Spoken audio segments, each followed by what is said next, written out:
Hey, what is up everyone? In today's video, I thought it'd be fun to go through 10 abandoned features in Sea of Thieves. So these are going to be features that used to be in the game and are either completely extinct now or just have not really been touched since they were introduced. I think an easy one to get out of the way for number 10 here is Adventures. This is one of the more recent abandoned features. I've talked about it in many videos over the last month or two since it happened, and for me personally, I really loved Adventures. I thought the concept was great, I thought it brought a lot of content into the game, and it really progressed the story in an easily digestible format for most players, I think. Not saying that the story, how it's being presented now or how it was before Adventures was bad or anything, but I do like a little bit more of a straightforward approach with the combination of the trailers that we used to got as well as just everything that happened inside the adventure itself. This one is one that I definitely miss, and I hope they bring it back one day in some kind of form. Next at number 9 we have Captain Voyages. So if you remember with the release of Captaincy, the bookshelf that was on the captain ships actually was used to store Voyages that could be basically used on demand. So this feature was pretty cool because it allowed you basically to have Voyages tied to your ship, which basically made it easy to have a huge stack of stuff that you can do and quickly go between different voyages. Personally, I didn't really use this feature too much, and obviously it became unnecessary when Season 11 came out, and then we eventually had all the voyages on the ship already. I will say, even though I think this was a cool feature, I'm a lot happier now with the quest table and just being able to access the voyages that way, rather than having to do that old method with the Captain's Voyages, where you had to go to a separate person and purchase the voyage, and then it was saved to that specific ship, so if you're on another ship, you didn't have access to it, and it also just made up some more room to put trinkets on. So I think there was a lot of benefit from getting rid of the Captain Voyages, but it's still an interesting part of Sea of Thieves history. Next at number 9, I think this is another one that I miss a good amount, and these were build rat adventures. So when the game first came out, they hadn't really hit that stride of getting content out routinely on a quick basis. So what they did to go in between the times of the big content updates is they added these build rat adventures. And what these would be is small little updates that were more like events essentially. So you'd have things like the skeleton thrones that were added, and that came with like its own little event. Gunpowder skeletons was another addition with build rat adventures, and usually they came with commendations, so maybe rewards tied to it, and a new gameplay feature. Another example of this would be the mermaid statues. That was another build rat adventure. At the time, I didn't really care for the build rat adventures because I just kind of found them as pointless. They didn't really add anything that I found too interesting. I never really cared for the mermaid statues or the skeleton thrones. But now in hindsight, with what we've seen over the past few years with Sea of Thieves, I would like to see something like this come back where we have smaller mini updates that are in between the big season launches. Sticking with the build rats, our next one we have the build rat black market. So the black market was a really cool concept that was completely underutilized and eventually just abandoned completely. So basically, the whole reason we have doubloons in the game was for the black market. And the idea was that it was essentially run by the build rats, and you'd have a selection of different items that you could get. And the cool thing with the black market is that it was unique stuff compared to everything else that was in the outpost shops, and it was a lot harder to get doubloons. So it made getting these items a little bit more exclusive, even though they technically weren't exclusive because you could get most of them at any time. I think the black market is a really cool concept that they could bring back in the future in some other form. I would love to see something with the Reapers, maybe doing a black market. And then I think you should make it so that the cosmetics are not always available. Have it similar to how the sea posts are, where if you go to a sea post, there's a small limited selection of items that you can purchase there. But the problem with the sea post version of this right now is that those cosmetics are the same ones that are at the outpost shops. So it's kind of pointless to go and look at the sea post shops because there's really no reason to try to find something there when it's all available at the outpost to begin with. But if they did something where it was like a hard to find item, that would be a cool way to bring back the black market concept. Next at number 6, this one's probably the most debatable if you want to count it as an abandoned feature. Personally, to me, I would count it as an abandoned feature based off what we saw earlier this year, but this is the Hunter's Call. So now, the Hunter's Call is still in the game, but it doesn't really receive updates ever. So we see with the addition of, say, emissaries in the emissary ledger, nothing was added for the Hunter's Call. with Season 11 and the changes that were made there with the level increases, the distinctions, and all that stuff, nothing was added for the Hunter's Call. It was the only trading company that was left out of it. So that's why I would consider it an abandoned feature, because even though it still exists in the game, it's been abandoned in the sense that they don't really keep it updated like the other trading companies have been. Let me know in the comments below whether or not you consider this an abandoned feature or not.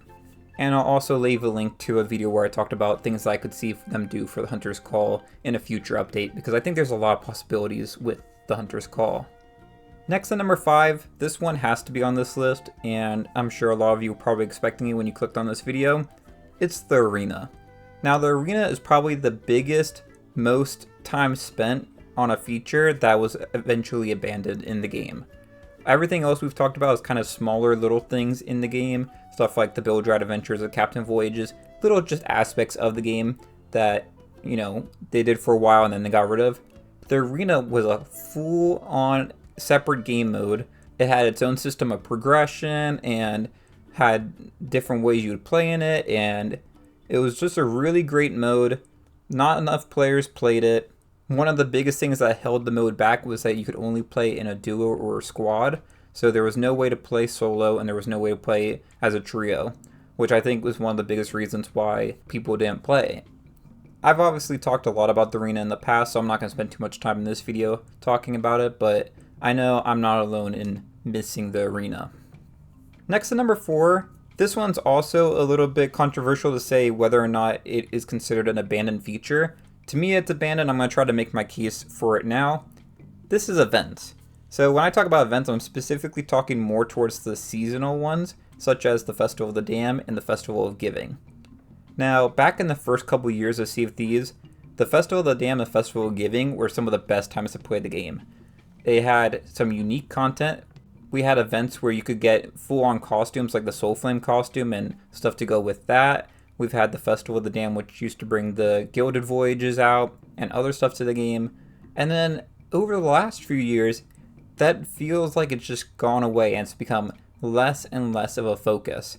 And then you get up to this year where really the Festival of Giving was just nothing, and the Festival of the Dam was, I believe, just like a login bonus. I was very disappointed with the seasonal events this past year.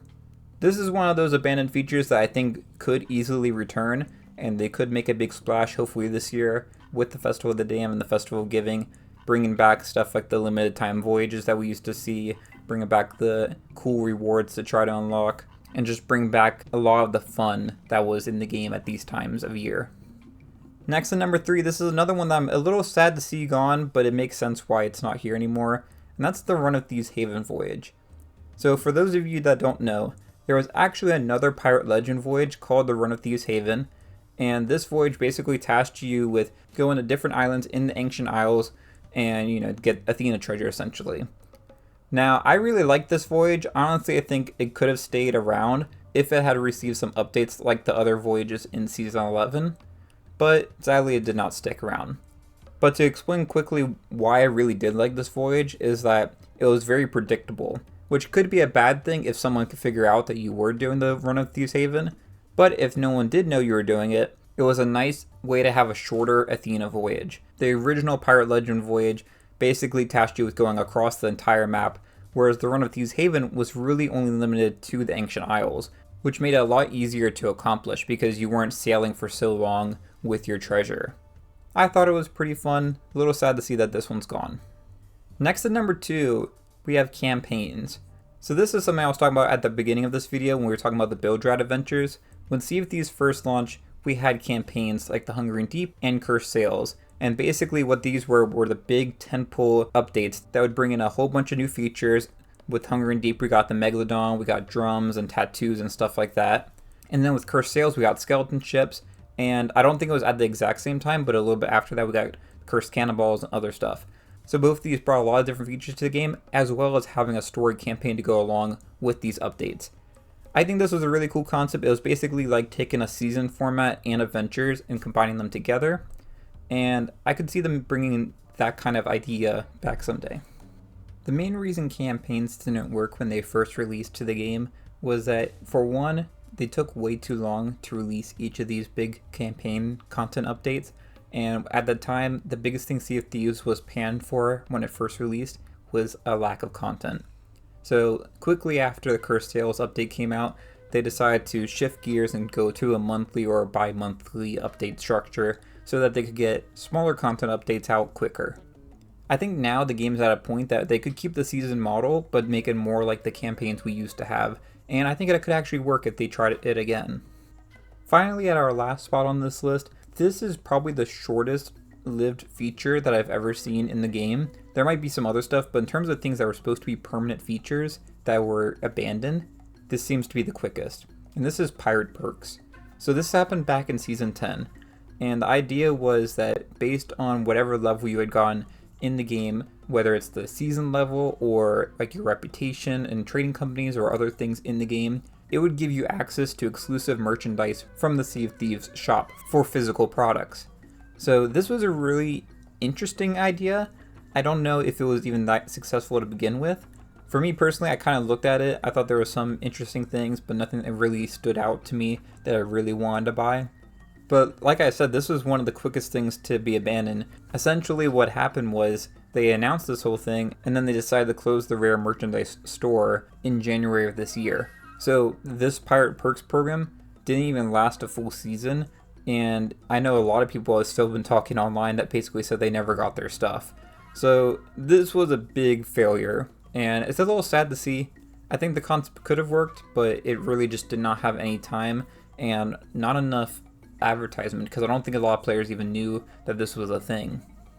But that's my list of 10 abandoned features in the game. I'm sure there's other features that could have been added to this list, so if you've thought of any others that I didn't talk about in this video, go ahead and leave those in the comments below. But if you enjoyed this video, it'd be great if it's a like and subscribed. And until next time, thanks for watching, and I'll see y'all later. Bye y'all.